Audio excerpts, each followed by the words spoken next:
Baik, sebelum kita memasuki proses pengerjaan, tentunya kita tahu apa itu bak ekskavator. Bak ekskavator adalah komponen berbentuk mangkuk baja yang terpasang di ujung lengan ekskavator. Berfungsi utama menggali, mengeruk, dan memindahkan material seperti tanah, batu, dan pasir menggunakan sistem hidrolik. Apa saja sih bagiannya? Bagian-bagian utama bucket meliputi dari bowl, badan ember, cutting edge, mata pisau depan, side cutter, pemotong samping, adapter atau dudukan gigi, teeth, gigi bucket, wear plate, plat aus, pin, dan basing. Ada beberapa langkah prosedur kerja, yaitu mempelajari gambar kerja bucket. Langkah ini dilakukan agar teknisi memahami dimensi, toleransi, dan spesifikasi material yang digunakan. Membaca gambar dengan benar mencegah kesalahan fatal dalam perakitan dan perbaikan. Yang kedua itu menentukan ukuran dan jenis bucket. Pemilihan ini harus disesuaikan dengan kapasitas alat berat dan jenis material yang akan dikerjakan.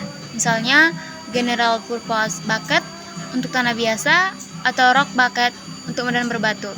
Yang selanjutnya itu adalah menyiapkan alat dan APD. Sesuai dengan pembahasan kita sebelumnya mengenai keselamatan, tahap ini dilakukan meliputi peralatan, kunci-kunci, dan mesin yang akan digunakan dalam kondisi aman. APD seperti helm safety, sepatu safety, sarung tangan kulit, kacamata pelindung, dan baju safety. Dan yang terakhir itu adalah membersihkan area kerja. Langkah ini bertujuan untuk menghilangkan hajar fisik seperti sisa oli yang licin atau benda tajam, agar tidak terjadi kecelakaan saat proses pengerjaan bucket berlangsung. Baiklah, selanjutnya saya akan menjelaskan alat-alat yang digunakan dalam proses pembuatan bucket ekskavator. Untuk alat yang pertama itu ada plasma cutting. Plasma cutting ini digunakan untuk memotong plat baja sesuai dengan ukuran dan bentuk desain bucket. Kemudian ada mesin bor. Mesin bor ini digunakan untuk membuat lubang pada bagian tertentu, misalnya untuk pemasangan pin atau dudukan bucket. Kemudian yang ketiga ada mesin roll plat. Mesin roll plat ini berfungsi untuk membentuk plat baja menjadi lengkungan, terutama pada bagian badan atau sel bucket. Kemudian ada las listrik. Las listrik ini digunakan untuk menyambung seluruh bagian bucket agar menjadi satu kesatuan yang kuat. Kemudian ada gerinda tangan. Gerinda tangan ini digunakan untuk merapikan hasil potongan dan pengelasan agar permukaannya menjadi lebih halus. Kemudian ada alat ukur. Alat ukur seperti mistar dan juga siku digunakan untuk memastikan ukuran dan sudut sesuai dengan gambar kerja. Kemudian ada kren. Kren di sini digunakan untuk mengangkat dan memindahkan material yang berat selama proses pengerjaan. Kemudian ada APD atau alat pelindung diri seperti helm, sarung tangan, dan juga sepatu safety yang wajib digunakan untuk menjaga keselamatan kerja. Selanjutnya saya akan menjelaskan bahan-bahan yang digunakan dalam proses pembuatan bucket ekskavator. Untuk bahan yang pertama itu ada baja Hardox 500. Baja Hardox 500 ini merupakan baja tahan aus yang digunakan pada bagian bucket yang sering bergesekan langsung dengan material seperti cutting edge. Kemudian bahan yang kedua ada besi AR400. Besi AR400 ini adalah baja abrasion resistant yang memiliki ketahanan aus tinggi dan biasanya digunakan pada dinding bucket. Kemudian bahan yang terakhir ada baja paduan rendah atau HSLA. Baja paduan rendah atau HSLA digunakan karena memiliki kekuatan tinggi namun tetap mudah dilas atau dibentuk. Untuk materi selanjutnya akan dijelaskan oleh teman saya. Baik, di sini saya akan menjelaskan bagaimana cara pengukuran dan penandaan. Sebelum kita melakukan pengukuran dan penandaan,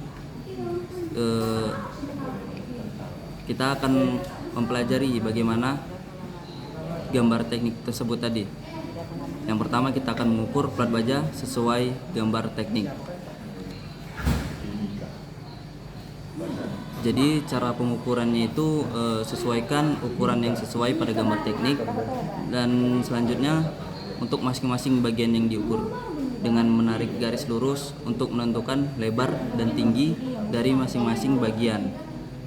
Dan selanjutnya untuk bagian dudukan pin dan side plate ukurlah diameter, sudut, kemiringan, lengkungan, dan lubang pin dengan menggunakan mal, lengkungan, dan siku.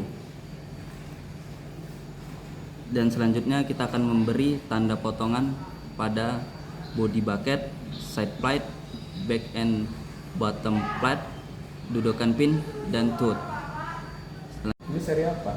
Dan setelah kita melakukan penandaan, kita akan masuk ke pemotongan bahan. Kita di sini akan memotong plat baja dengan plasma cutting.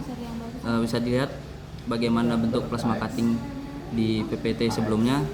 Setelah kita memotong sesuai gambar teknik tadi dan sesuai penandaan, setelah itu pasti ada yang namanya pembersihan.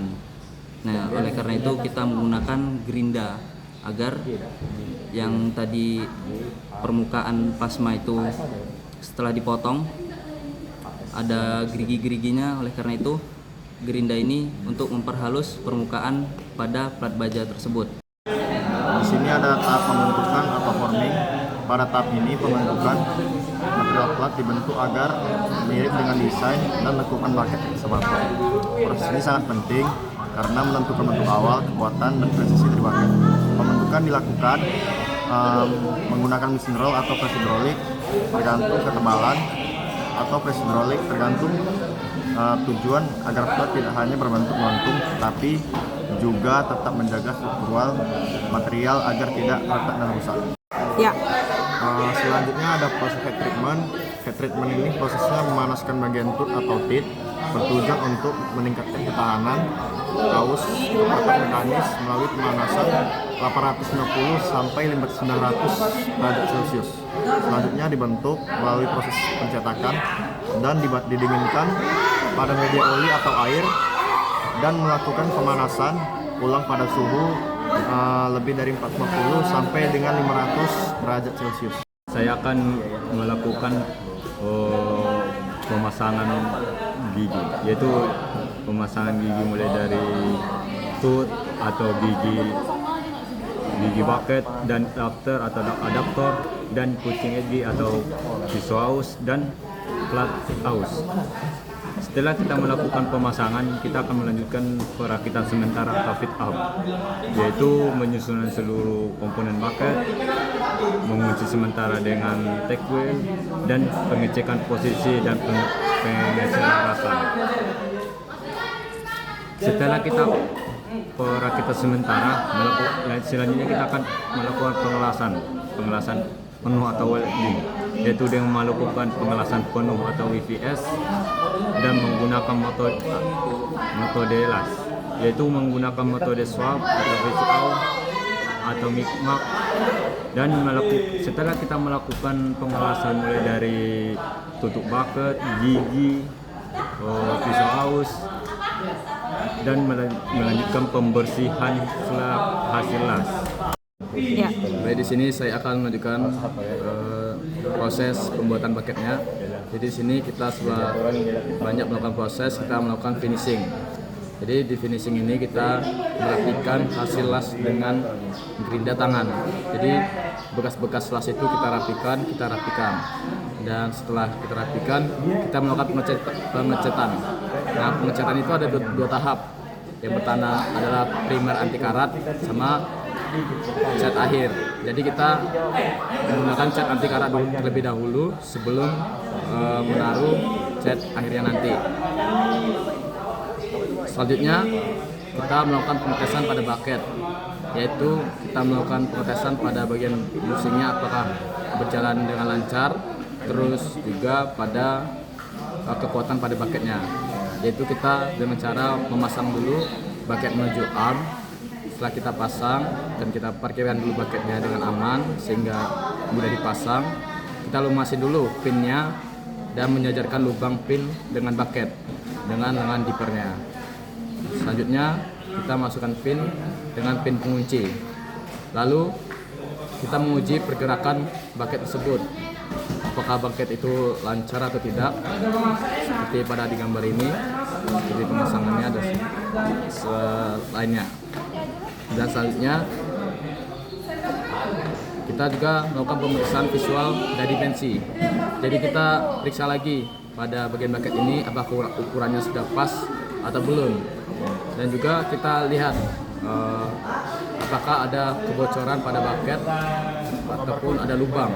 Jadi kita bisa lihat menggunakan cairan ataupun senter, kita lihat sekiranya ada celah atau lubang, itu kita bisa melakukan proses pengulangan pada proses pembuatan baket. Dan terus kita lakukan uji kekuatan dan fit test. Jadi baket itu kita uji dengan cara mengangkut batu-batuan atau pasir-pasir yang beban-beban cukup berat. Jikalau terdapat pengasan yang kurang bagus atau bisa terjadinya kerusakan pada baket, itu harus kita perbaiki lagi. Nah, setelah itu tentunya pada proses pembuatannya tadi kita harus menerapkan penerapan K3. Jadi kita harus membersihkan area kerja setelah pembuatan baket tadi, pemeriksaan area kerja dan alat kerjanya tadi, dan membuat laporan pekerjaan dan juga menggunakan APD lengkap saat kerjaan berlangsung.